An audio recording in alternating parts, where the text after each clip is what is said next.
Hello everyone, আজকে তোমাদের সঙ্গে শেয়ার করব ব্লগ 9-এর পার্ট 2। মানে যারা যারা আমার এই ভিডিওটা দেখছো তাদের প্রথমেই বলে দিই, তারা আমার ব্লগ 9 ভিডিওটা দেখতে পারো, তাহলে এই ভিডিওটা তোমরা বুঝতে পারবে। তো এটা ছিল স্নেহার বিয়ের দিন। তো স্নেহার আমি প্রিভিয়াস ভিডিওটা দিয়েছি, আশা করি তোমরা গিয়ে দেখতে পারো। দিনটা ছিল ডিসেম্বরের 10। তো ওই দিন ছিল আমার মন্দারমণিতে ডেস্টিনেশন ওয়েডিংয়ের বুকিং। তো এটা ছিল আমার ব্রাইড। শুনে নাও ব্রাইডের কথা। নিজেকে দেখেই খুশি হয়ে যাচ্ছি। শুনলে তো ব্রাইড নিজেকে দেখে কতটা সেলফ অবসেসড হয়ে যাচ্ছিল। যাই হোক, এতটাই খুশি হচ্ছিল ও। কিন্তু এটা আমার 8 ঘন্টার পরে এই রেজাল্ট ছিল, ব্রাইডকে আমি দিতে পারলাম এই রেজাল্টটা। তো যাই হোক, শুরু করি। ওই দিনের দিনটা শুরু হয়েছিল আমার আশবিকে নিয়ে আনন্দ করা নিয়ে। আশবি প্রথম পার্কে গিয়ে খেলা করছিল ওর হামির সাথে। তো তারপর ওর পাপা, হামি আর মাম্মা মিলে সবাই মিলে সাগরে গেলাম, গিয়ে খেললাম ওর সাথে, একটু এনজয় করলাম। তারপরই আস্তে আস্তে খাবার সময় হয়ে গেল। আর ওইখানে আসার সময় হঠাৎ করে একটা স্টারফিশ দেখলাম, দেখে আমি ওটারও পিকচার নিয়ে নিলাম। যাই হোক, খাওয়ার পর দেখি ব্রাইড আমাকে ডাক দিল যে ওকে সাজানোর সময় হয়ে গেছে, যেতে। তো গিয়ে দেখি ব্রাইডও খাচ্ছে, আর কেকটা দেখালাম, খুবই সুন্দর কেকটা ছিল। তারপর ব্রাইডকে আমি সাজানো শুরু করেছি। তো এটা হলো ফার্স্ট রাউন্ড। তো ফার্স্ট রাউন্ড বলতে প্রথমে ওকে যা সাজাচ্ছিলাম ওর আবার পুরোটা মুছতে হয়েছে, মুছে ওকে আবার সাজানো শুরু করতে হয়েছে। যাই হোক, প্রথম রাউন্ডের এই সাজটা মোটামুটি কমপ্লিট করে নিয়েছিলাম। হাইলাইটার থেকে কারেক্টার দিয়ে দিয়েছিলাম, ফাউন্ডেশন, কনসিলার সবই দিয়ে দিয়েছিলাম। কিন্তু তার আগে কি কি হয়েছিল প্রথম রাউন্ডে তা আগে বলি। তো শুনে নাও ব্রাইডের আগের দিনে এক্সপিরিয়েন্স বলছে ব্রাইড। চারবার তুলেছি, ঘষে ঘষে তুলেছি। কি দিয়ে তুলে? আমি ওই কি বলে টিস্যু, ওয়েট ওয়াইপস আর এই কি বলে তোমার ফেস ওয়াশ। তো উঠছে না। উঠছে না, তাও বেরিয়ে যাচ্ছে সাদা সাদা। তাও আমার মনে হয় লাস্ট টাইমে টায়ার্ড হয়ে ময়শ্চারাইজার দিয়ে তোলার চেষ্টা করেছি। ওটা দিয়ে তো একটু। আর সব থেকে বেস্ট হয় নারকেল তেল দিয়ে যদি তুমি তুলতে চাও, তাহলে সব থেকে বেস্ট হয়, মানে দুবারে উঠে যাবে। আচ্ছা। আর রাত্রি 3টার সময় এসেছি, টায়ার্ড হয়ে ফটোগ্রাফি তো তুলছিল 3টা অব্দি। আমার আমি ঘষেই চলেছি।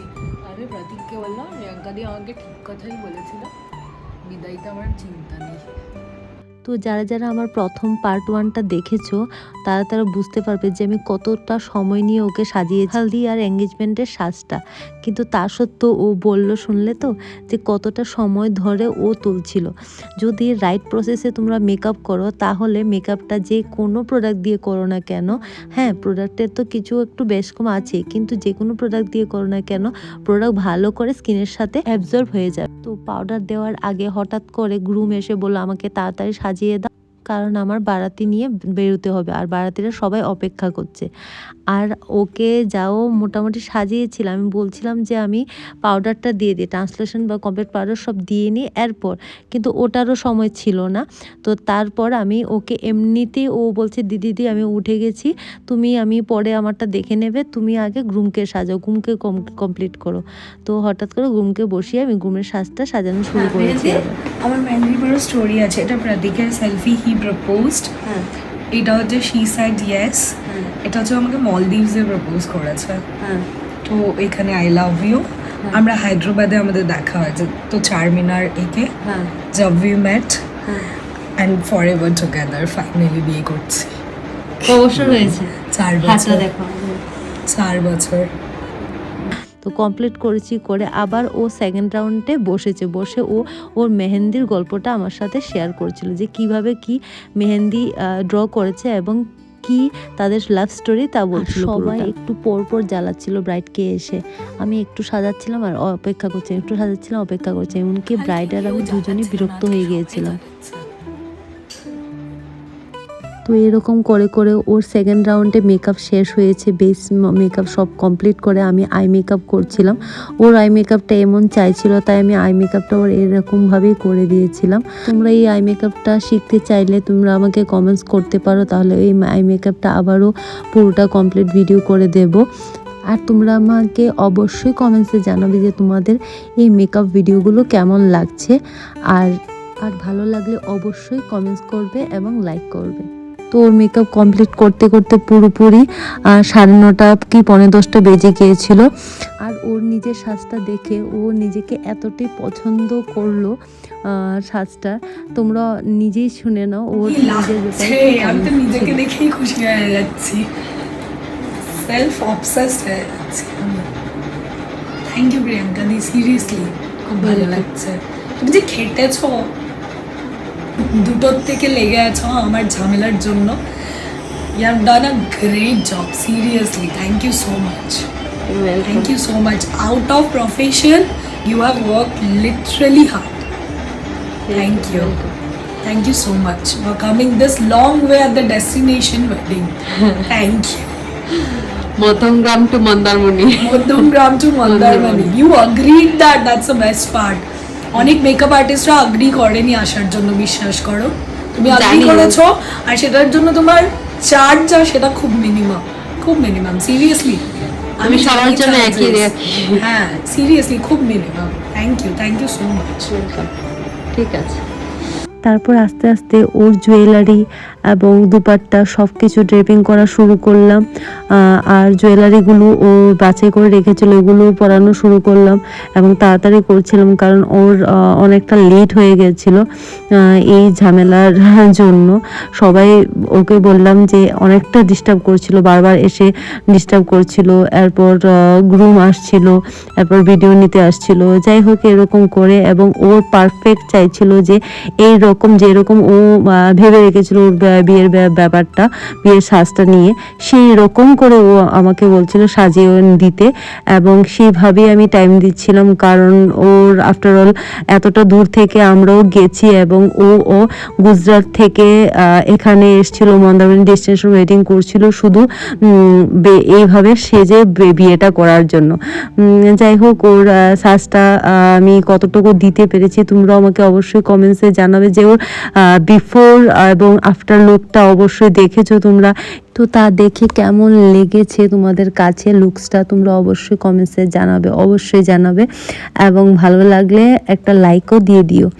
তো তখন নোট পড়াচ্ছিলাম এবং মাংটিকা দিচ্ছিল ও আমাকে।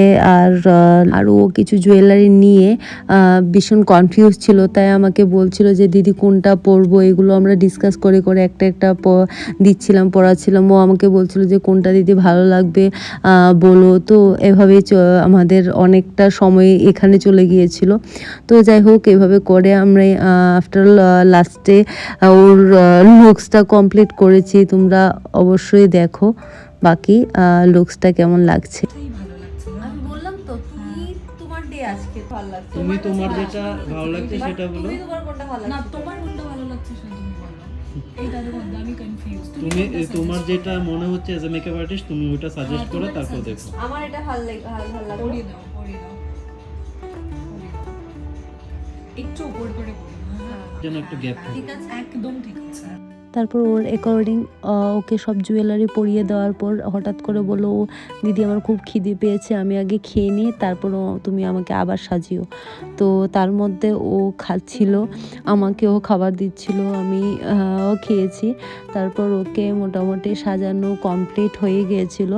তখন ওর ফ্রেন্ড ওকে আবার নিতে আসছিল, তখন ওর দুপাট্টাটা আবার আমি ভালো করে ড্রেপ করে দিচ্ছিলাম যেন ও ডান্স করলো না খোলে, কারণ ও বলছিল ও ডান্সও করবে। তো যাই হোক ও একা একা চলে যাচ্ছিল যে ও কমপ্লিট হয়ে গেছিলো এবং ওর গ্রুম এসে দাঁড়িয়ে রয়েছে, ওর পুরো সেট আপ রেডি। তো আমারও একটা আমার হাজব্যান্ড গুছিয়ে নিয়েছিল, আমারও কমপ্লিট হয়ে গেছিলো। তো তখন ও একা একা দেখো তোমরা একা একা বেরিয়ে যাচ্ছিলো যে গিয়ে দাঁড়াবে।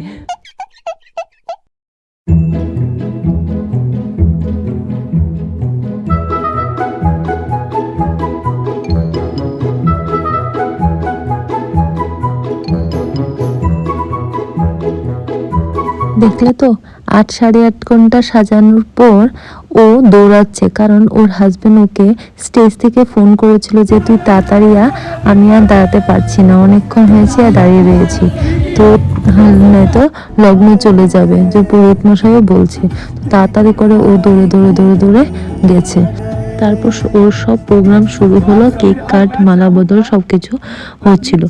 আর বলছিল দিদি আমাকে ভালো করে আরো ভালো করে সাজাও, যেন আমি বিয়ে আরো লেটে দরকার পড়লে করবো, আমি সবাইকে থামিয়ে দেব যে আমার আরো টাইম লাগবে, কিন্তু তুমি ভালো করে সাজাও, তুমি ভালো করে সাজাও, মাথা ঠান্ডা করে সাজাও, যেন আমার আরো টাইম লাগলো কোনো ব্যাপার নেই। তো যাই হোক, ফোন করার পর ও অ্যাট লাস্ট গেল। अपने दीदी से मैं कहूंगा कि अपने हाथों से खुद और उस जहाज वालों के स्टेज पर उनके साथ ले जाकर खड़े रहे। एक बार जोरदार तालियां हो जाए प्रतीक जी और उससे आज ही के लिए। अब मैं कहूंगा जिनके हाथ में তো সব কিছু কমপ্লিট করার পর আমরা ঘুমিয়ে গিয়েছিলাম, কারণ পরের দিন আমাদের ট্রেন ছিল। আর যারা যারা আমার এই ইউটিউব ভিডিও দেখো তারা আমার ইনস্টাতেও ফলো করতে পারো। তো এভাবে করে আমি 3টা দিন কাটিয়ে আমরা নেক্সট দিন চলে যাচ্ছিলাম, মধ্যমগ্রামের জন্য রওনা হয়ে গিয়েছিলাম। তো আশা করি তোমাদের এই ভিডিওটা ভালো লেগেছে। আর যারা যারা আমার ভিডিও দেখো তারা আমার প্রিভিয়াস ভিডিওগুলো দেখতে পারো। আশা করি তোমাদের ভালো লেগেছে যে আমি কেমন এক্সপিরিয়েন্স করি আমার ব্রাইডাল দিনগুলোতে। আর ভালো লাগলে অবশ্যই আমার প্রিভিয়াস ভিডিওগুলো দেখতে পারো। চলো, ভালো থেকো সবাই।